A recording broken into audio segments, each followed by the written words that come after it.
we are witnessing an accelerating shift towards co-development. With this comes exciting opportunities to develop more integrated partnerships and to leverage the unique perspectives we get from our external partners. It also raises some challenges and the odd trip hazard. And to share with us how they navigated a course to successful co-development, it's my pleasure to welcome Simon Desjardins and Xiaojun from Studio Gobo and Ubisoft. Good afternoon, everyone. Thanks, Sam, for the introduction.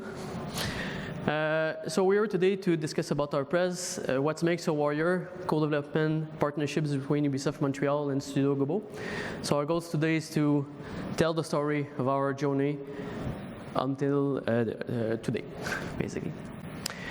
So my name is Simon Desjardins. I'm associate producer, co-dev in Montreal. I'm working at Ubisoft Montreal for 9 years now, and working on For Honor since 2014.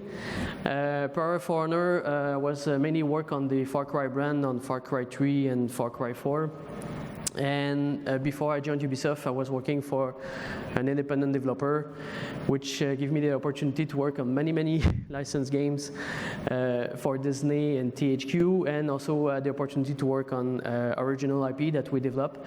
And the last one was Wet, which introduced me to the wonderful world of the external development in 2005. My name is Xu, and I'm the game director from Studio Gobo. I didn't have the chance to update our branding, but I thought I ought to mention 3 weeks ago we joined Keywords Studios and became the most recent member of the group. A title probably won't be able to keep for very long.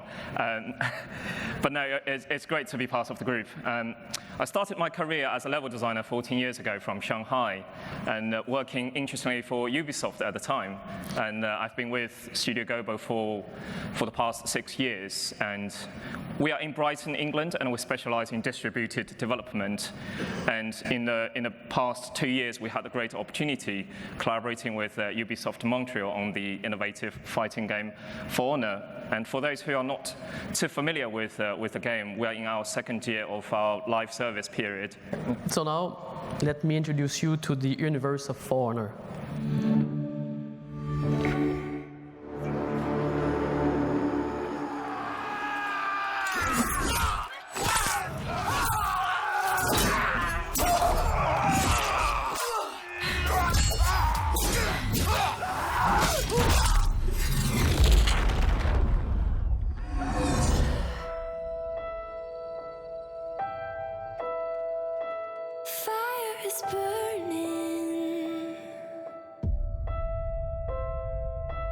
Casting a shadow, people are watching, waiting for the fall. Tell them something is coming, there's blood in the water, give them a warning, let it all come crashing down, burn the castle to the ground, hang their lives, no disguise, it's our time, let it all come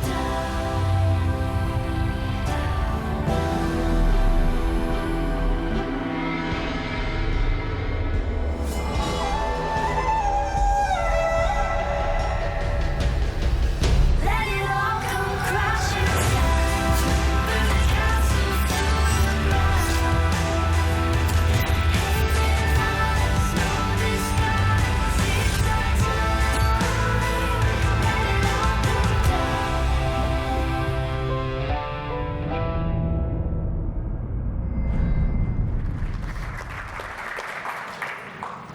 it all come So the big question is, how do we build a AAA live game with an external team? So it was a big question we asked ourselves.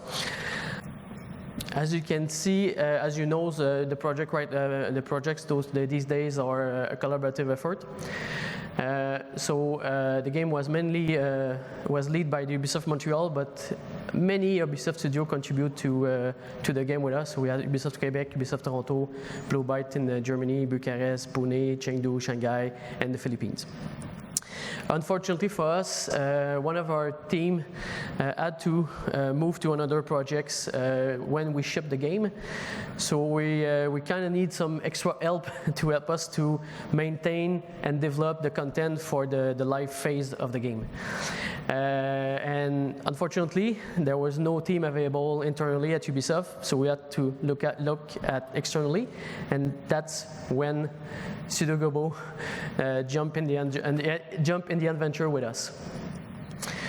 So our goal at the beginning, we rapidly decided to apply the same mindset and the same process that was successful for our internal partners that we had during the production of the game.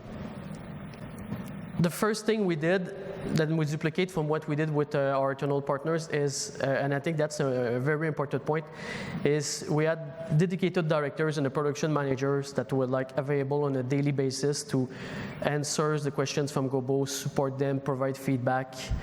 Like they were talking to Gobo on a daily basis. Yes, those things in the beginning on a daily basis is really, really critical. Because for me, that in order to really effectively lead the team there shouldn't be any ambiguity in my understanding of the vision that a Montreal team wants to build.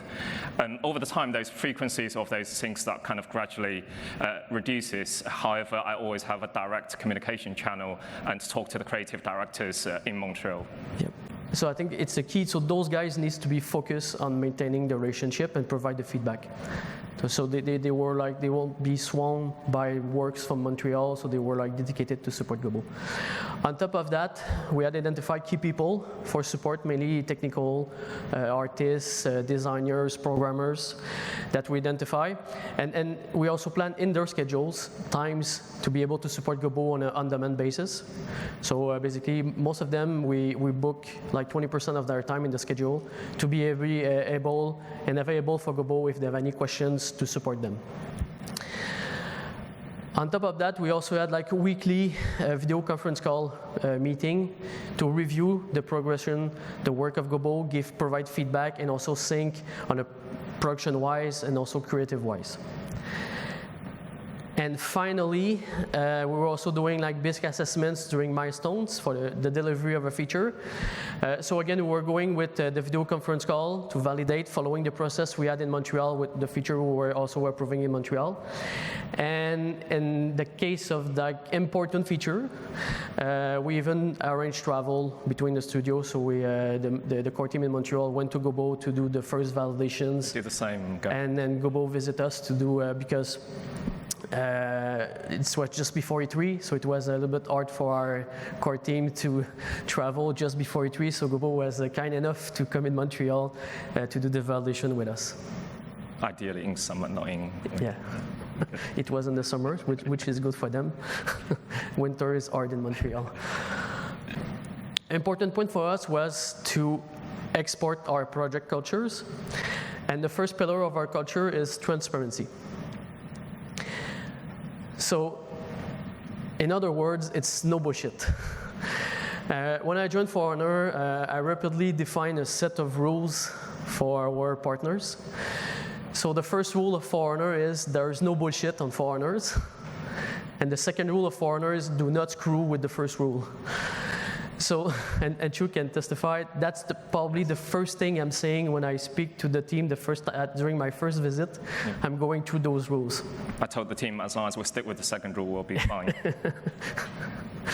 I think for me this is super important because this set the table for honest and genuine discussions when we encounter issues. And then since we're open and honest and we can raise the flag, oh, it's a no bullshit moment, we usually and rapidly help us to find solutions and have the discussion between each of us. So our goal is to give our teams ownership on the game and also let them have fun working on it. So like I was saying, the focus was on the culture to build one team. So that's something that was like very important for us. So beside the transparency, the other pillar for our culture is be passionate and care about the game, and then be proactive and always look to improve the game. As you will see, all the decisions we have taken that or we are going to take and the way we handle the relationship with Gobo always reflect and are always in line to fully support those pillars. So in that spirit, our goal with the team is like it was to be we're open to idea from Gobo and for our partners, and make sure to let them contribute to the success of the game as if they were like a member of the team sitting with us in Montreal. We also make sure that since we are one team, we also make sure to include the Gobo in the project activities like any other developer part of the For Honor family. So by example, at the beginning of the mandate with Gobo, the game was about to be launched. So we provide a copy of the game to every member of the team in Gobo. We even provide them the developer package, which was super cool because it was giving you all access to all the content, the extra, the bonus feature, the Dulix, and a lot of steel, the game currency, so they can have fun with the game. We also, part of the culture of For Honor to make sure that the team is passionate and care about the game is every Friday we have a play session, we call it 360 play session. So the game stopped work for an hour and a half and play the game, the latest feature that we want to test, or the latest version of the game, and provide feedbacks to the core team. So we ensure also to include Gobo in those positions and also collect their feedback. Another example is we for our first weekend, our producer wants to like create a buzz on Instagram. So we create a contest asking the team members to post on Instagram and to create a buzz around the first weekend of For Honor. And obviously we include Gobo in that contest also, and in fact they won the contest. Yes. Because they had super cool idea, creative idea for Instagram. They come up with very cool stuff. And finally, like event like Gamescom. So this year we present a game mode that was done by Gobo. So some members from Gobo was at Gamescom. So we make sure that they were involved with our team. So they were with us with the team dinners. They had access to the Ubisoft PR booth to see all the journalists were like reacting and enjoying their mode. We have the conference budget that in our company that people can choose to go to those industry events. So this group of people that decided to go to Gamescom because it's a really, really cool event. We didn't know our feature will be announced at the time. It's just, you use our budget to see what is out there. However, when those group of people actually went to Gamescom because our feature was announced, they didn't play it and see any other game, just like join and play 5 hours of For Honor every day as if that they are in the office. So I think, it's just fantastic that we really want to engage with all the audience out there. So another thing that it's important for us, and it's not new, we're probably familiar with that, it's fail fast and follow the fun. But the thing that it's important for me to communicate today is everybody knows that. But when you have like a new partner, especially an external partner, their initial reflex is to deliver always kick-ass quality content, which is kind of in oppositions to that rule.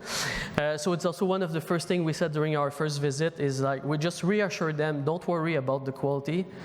For us, it's more important to rapidly iterate and find the fun. We know that at the end, you're gonna produce quality. It's gonna come later, don't worry.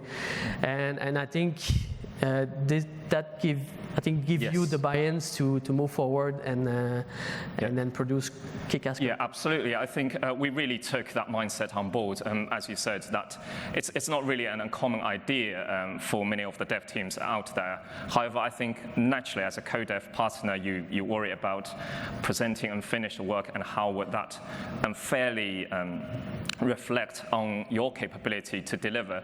So you ended up investing more time polishing those and making them looking good before present to the clients. And inevitably, by doing that, you lose precious time on those immature ideas, not just your time, but also the client's time as well.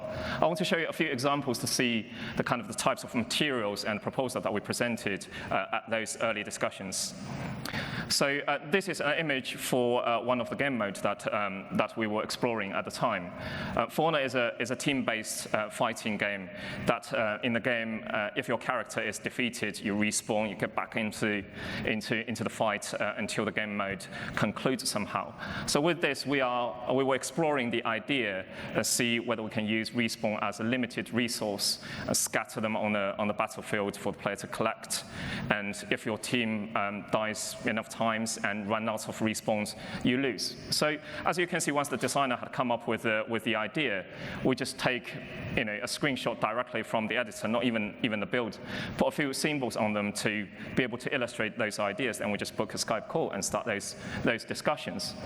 The idea was that eventually got rejected, and the reason for that is the team felt the rule of the game mode is not reliable enough to separate the group in a 4v4 fight scenario. This is a very crucial criteria for any successful game modes in For Honor, and we managed to gain that insight very early on, just after minutes of work, so it's incredibly useful to us. And I mean, you might argue, say, if you spend more time on polishing this, wouldn't this increase the chance of this idea, being actually made into the game? I think, of course, presentation is really, really important. It changes your perception of those ideas. However, with this, we just want to talk about the game rules. It's not about art, and making it prettier might kind of increase the mileage of this idea, but essentially it is just masking the problems and delaying the failure.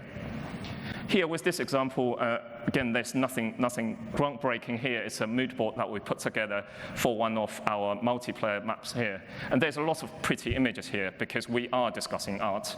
So here we're trying to determine the narrative theme, the tone, the color palette of the game. So there's no gameplay illustration here. It's all screenshots from released game or competitive products. But the idea here is not to spend time trying to concept those images and just trying to utilize any existing assets. It's not about producing like really bad-looking assets. It's just trying to find the quickest and the quickest way, most efficient way to get those ideas across. And same map, same beachhead map. Now we're going back to the layout and gameplay again. For Honor is a team-based fighting game. Balancing is really, really important, and that's why you see a lot of symmetrical maps in the released game. What we're trying to explore here is to see whether an asymmetrical layout could work. So we were exploring the player's pathing choices and the gameplay options. It's not about art, so we go back to the drawings. We go back to the layouts. Again, I think this is not new, not groundbreaking in any way for most of the developers out there. It's just really solid common sense. But I think the key here is, as Simon said, that we feel safe and comfortable operate in this way. And I think I don't really have any magic recipes or secret to share here. I think it's all down to the safety and the trust we managed to build together. So, building the trust, that's the key. So the approach we have on For Honor, I think it's a daring approach, maybe for some, maybe. But for us, I think it's the approach that works really well. So basically, every time we start a new mandate with a new partner, we always give them an ambitious mandate. To build the trust and let the team prove themselves and make sure that they succeed and demonstrate their skills. So by example, when we start the production of For Honor, we work with Ubisoft Quebec, so we were telling them, okay guys, you're gonna work on the exotic missions of the campaign.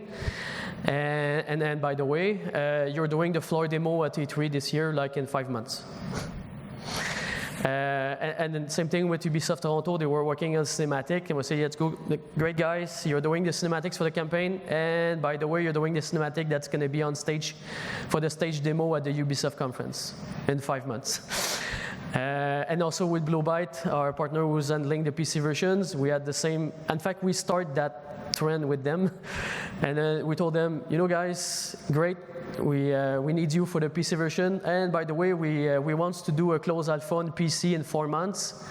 The team in Montreal is busy on the game, so you're in charge of the close alpha, the first close alpha of For Honor. So what is doing to the team is having something ambitious that they can prove themselves. For me, I think they always react by like being passionate about a project, taking more ownerships, and then try to prove themselves. So, and on top of that, the mindset of the team is always to express the problems and let our partners find and propose the solutions. So that's a picture of our first trip at Gobo. So like I was mentioning earlier, Gobo started to work with us right just before when we were about to ship. So the timeline was quite tight.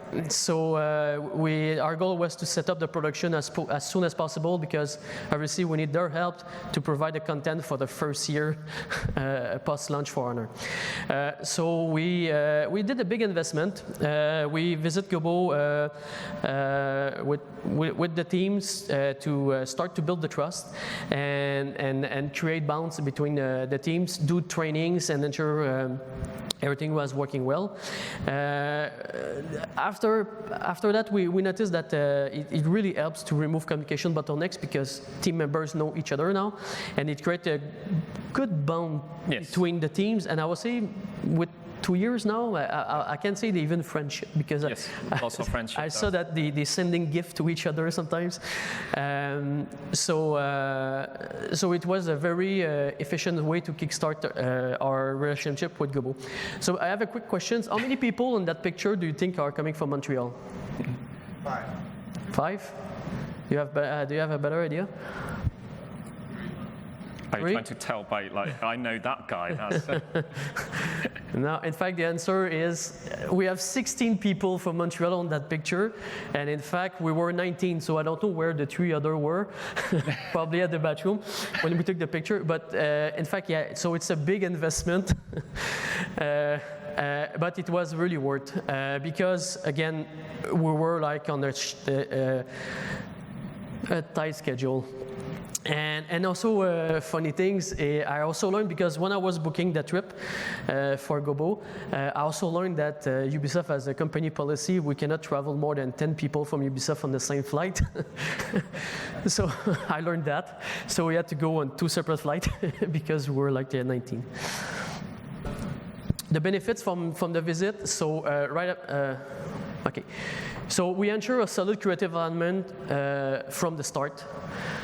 We provide Gobo autonomy with our tools and the engine rapidly. When I say rapidly, I say probably 2 weeks after we visit you, maybe 3 weeks. Yes. We already had first prototype running in the engine, which was super great. We also ensured that the Ubisoft infrastructure was up and running.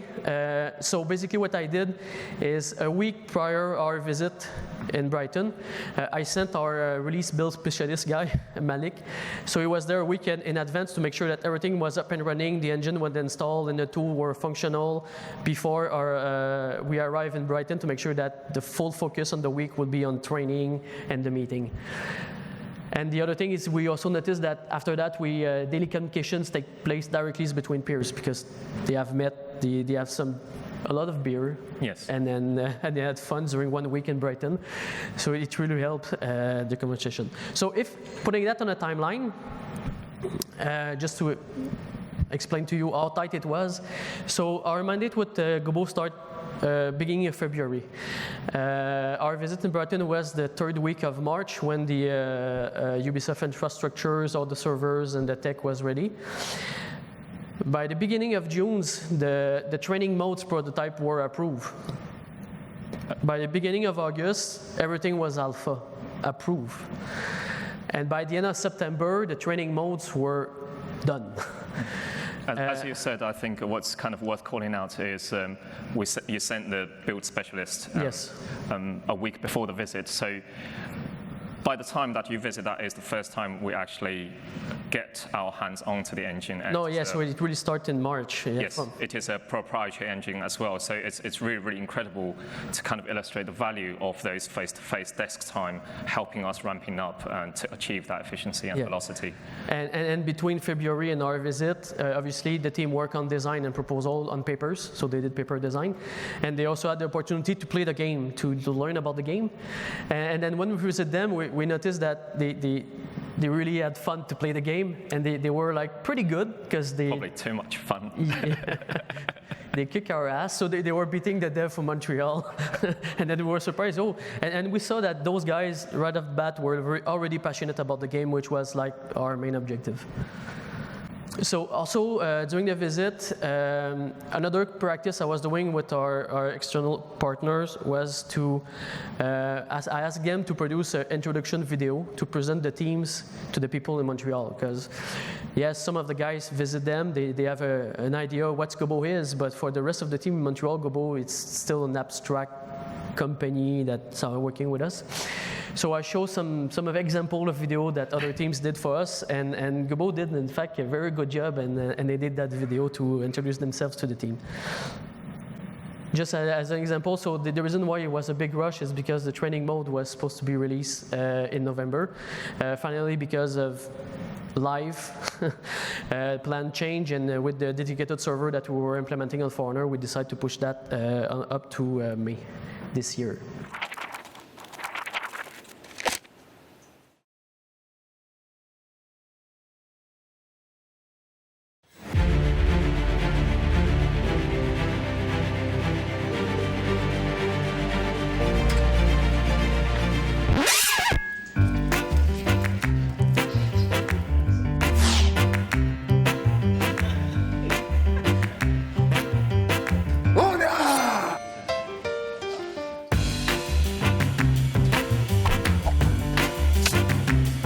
Hey, I'm Matteo Spicillo. Hi, my name is Jenny. I'm Matthias Janssens. I'm Mike Rouse. Bonjour, je suis Nicolas. I'm James. My name is Xu. I'm Charlie. This is Heisenberg.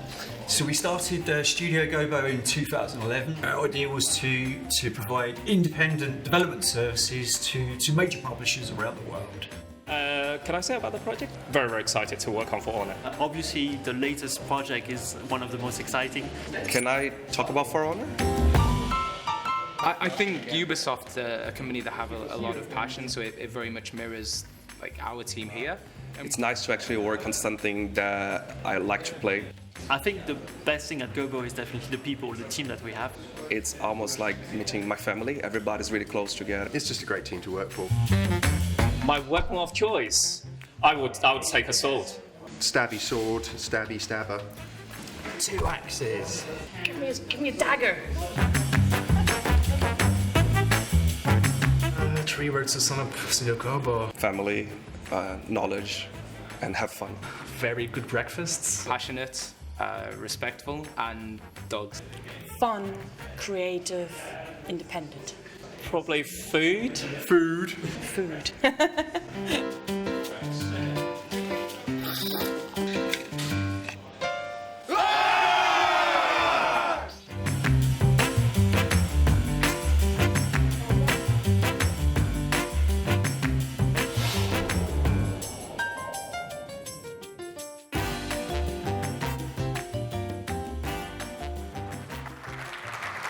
It's funny that no one really complains about the dogs taking too much screen time like most videos.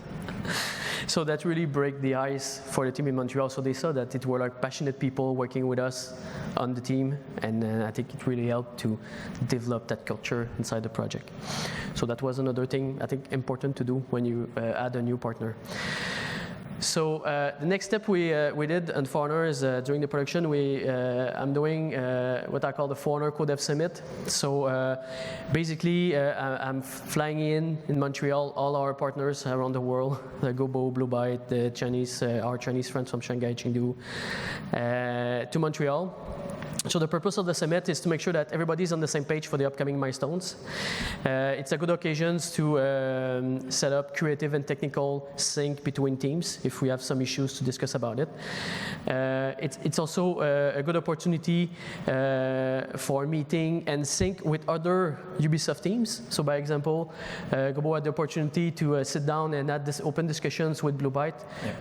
who are in charge of the PC version, and also with Chengdu, who also support them with modelings for their production, maps production. So that also create links and bounds between the teams, and sometimes when they had issue with their mode regarding the PC version, they were like directly contacting Bluebyte, and even me or Montreal was not necessarily involved when it was not needed because they already had a relationship. Yeah, I think it's fantastic, as you probably seen on the map that we showed earlier. Yeah. It's quite kind of deeply integrated collaboration that we have. We work with many kind of different partners across the Ubisoft group, so it's really, really awesome to meet those guys that in person at the same time at the same locations. One thing I want to add is similar to what Montreal did with their first visit. We also flew a quite sizable team to Montreal as well, not just the leadership team, but also the wider dev team. And they were there shadowing their counterparts in Montreal and participating in all those events, play sessions, reviews, debriefings. So what really kind of we noticed what really kind of impressive is not only that they are able to witness some of the methods and process that in Montreal, but when they came back to Brighton, they start to introducing those methods, processes to the wider team. And to me, that's incredibly powerful and effective because those things are not done because the leadership asked them to or because the clients asked them to. They become the evangelists that within the team to spread good kind of methods within the Gobo team. So yeah, really, really valuable event. So the mandate, like other partners who were looking for an ambitious mandate for Gobo when they joined us. So we knew that our players onboarding in the game needs to be improved. So it's one of the first things we told them is like, our friends at Gobo, our training modes, we need to add new training modes because to improve our onboarding, propose us something. So that was their main mandate at the beginning. Obviously, on top of that, they were helping us on production, on map production, and game modes and other stuff. So we had a fairly big chunk of a mandate. Yeah. Since we were live, it's important to be flexible because when I established the mandate with Gobo, the game was not live yet. We had a plan for the first year, but who knows what will be the reaction of the players and the community, or we'll have to adapt the game. So we went with an initial scope and a mandate, but we right from the beginning, we established that we are going to manage the deliverables through the resource and the resource plan and the budget. So basically, we won't attach, everything will be derived by the resource and the budget that we agree at the beginning of the mandate, knowing that the content of the mandate might change and evolve during the year to fully support the live phase of For Honor. One of the good examples of that is, Chu was mentioning, Gobo was working on game modes at the beginning of the production, and eventually we decided to, based on the feedback in the community, to start to work on something else, which is the arcade mode. It's a good example. So it was not planned at the beginning, it happened during the mandate, and since we're live and our production period are quite short because we have to deliver on a regular basis, driving everything to the resource plan and the budget was the fastest way for us to adapt the plan and be flexible. Yes. And you will see later, we have the result of the arcade mode, which is going to be released next month. It's interesting. I think it certainly presents a lot of different challenges, but at the same time, we'll get to work on a very wide range of different features for the project, from training, from arena, from maps, game modes, animations as well, outfits even. So I think as a service provider, I think Gobo is slightly different. I don't think that we are the only one. We met a few that are doing similar things to us, but I think we're certainly the minority in a way that we have the complete setup from design, art, engineering to all the supporting functions. And as you said, that when you come and visit us, you just throw a really big challenge to us. Montreal has been extremely candid about the problems that they are facing and how they want to utilize utilize our contributions and what they want to achieve with that. They just ask an open question, how can you improve our player training, and how can you help with the acquisition and retention of the players? And there's no instructions, there's no hand-holding, there's no pages and pages of design document. It is the complete trust and let us to lead that process creatively. I want to show you a few examples to see some of our early pitches that we presented, comparing that with the final release game.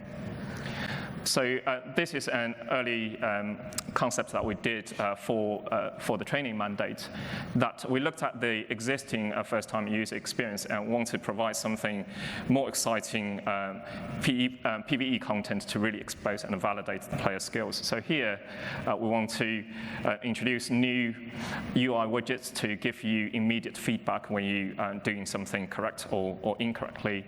And we also want to use optional objectives to kind of layer in the more advanced and nuanced skills you might not be able to learn first time around. And this is what we have released. As you can see, there's some kind of layout changes. Optional objectives have been moved to the top right corner, but the idea remains the same.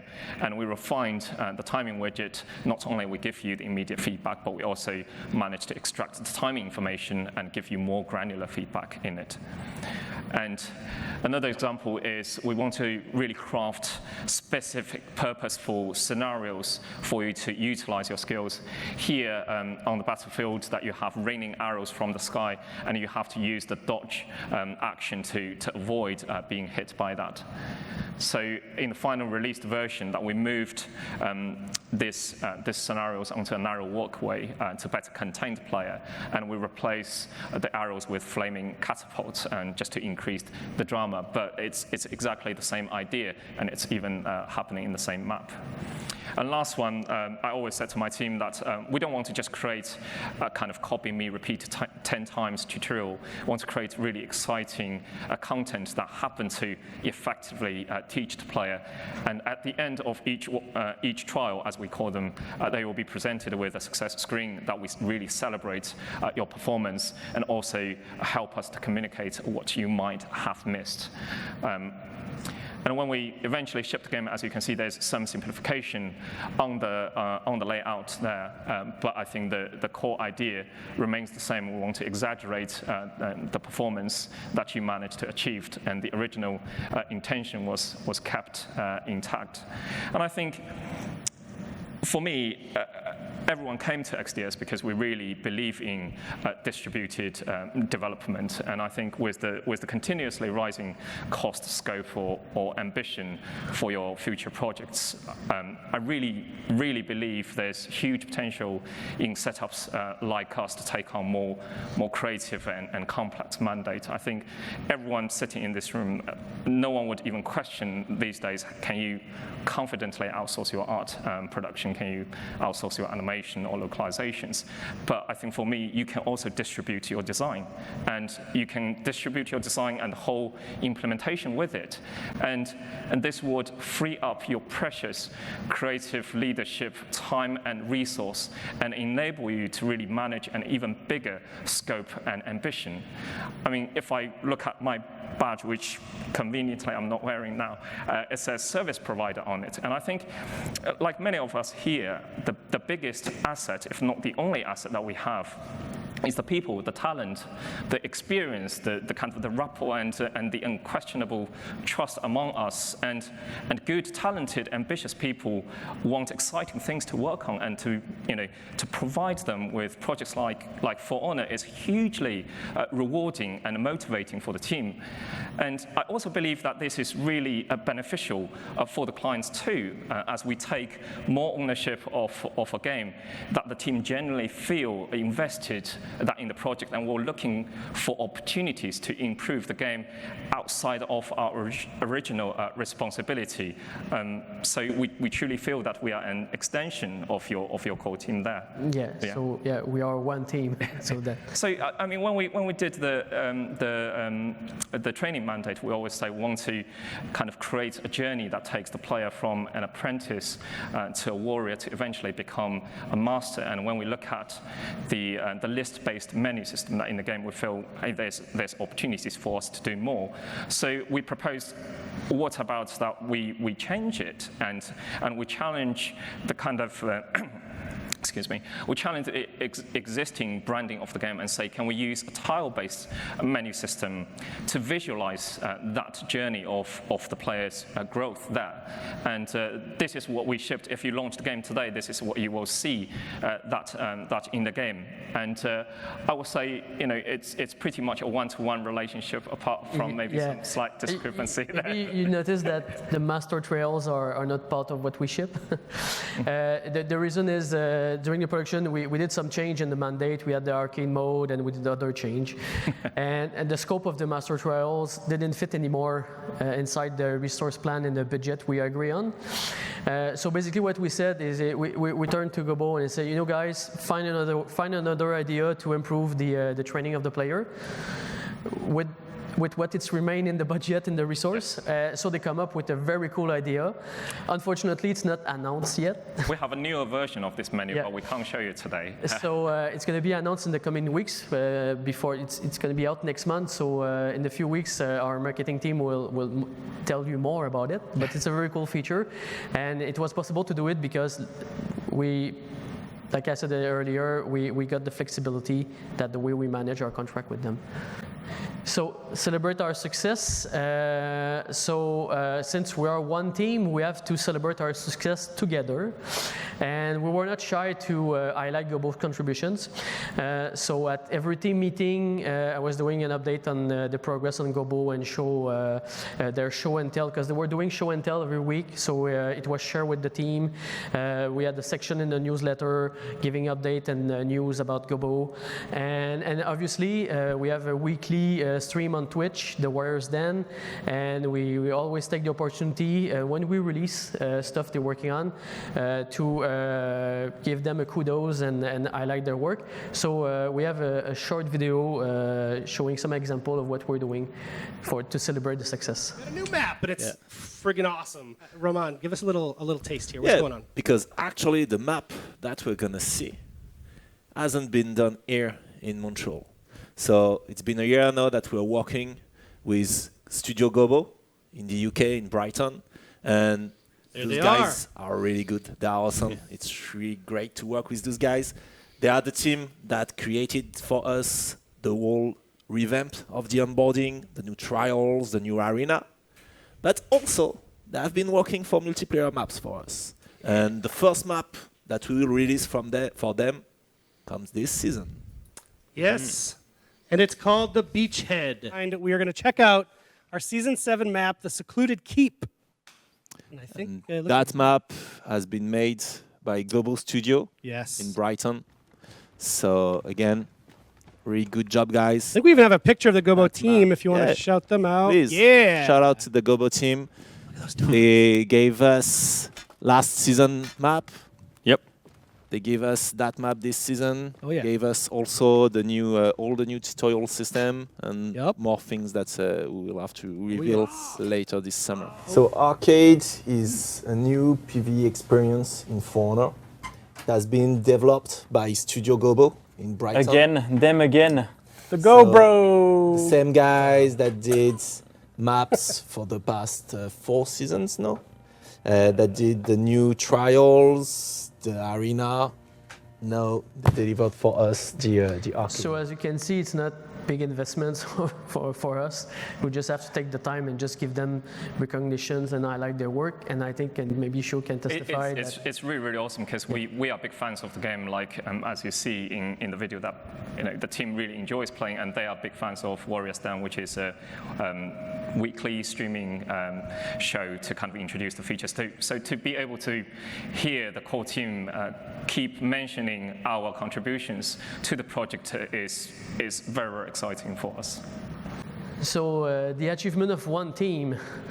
On our side, I can say that as a first external co-dev experience. It was a really great one. I think it was really on par of the collaborations we had with internal studio at Ubisoft. And I think for Gobo also it was... I would just say it's one of the best so that I don't offend other clients. But no, it's really, really awesome. It's a great experience for us.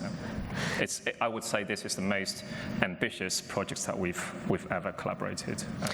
So just to show you a little bit more information about the training mode, so which was the first ambitious mandate we gave them. After the release of the feature, we did a survey with the players and asked them to see if those new trials were very useful to help them to teach them the basic and advanced mechanics in the game. And as you can see, they were really appreciated by the players and the community. We also compare the difficulty of the players to learn how to fight and start playing in the game. So we did a survey at the closed beta, so it was just right before we shipped the game, and then the result was a little bit like harder than just right. And then we did another one our third free weekend, which was the free weekend following the release of the feature. And as you can see, we had like a significant improvement that way. The player really enjoyed that feature. It also have an effect on the conversion rate, which was also an objective of improving the players' onboarding. At the free weekend, we only did the mandatory training that we had before. The conversion rate was 29%. But the player who did the new training modes, the conversion rate was 79%. So in conclusion, for me, I think it's mission accomplished. So we did a very good job on that. And finally, I just want to show you what's upcoming. We discussed about the arcade mode. So here's the trailer of the arcade mode.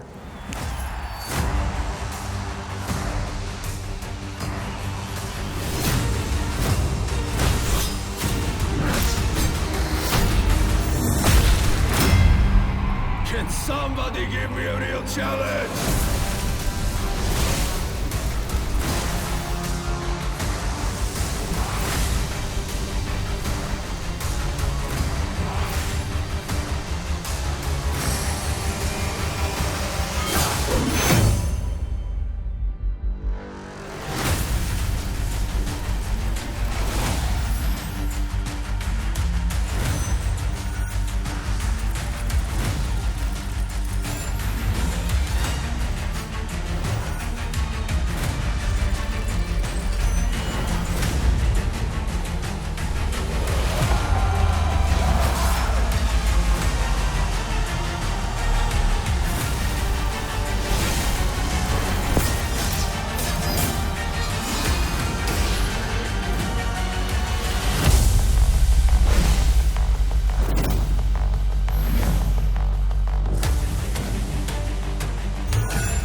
Thank you very much. Thank you.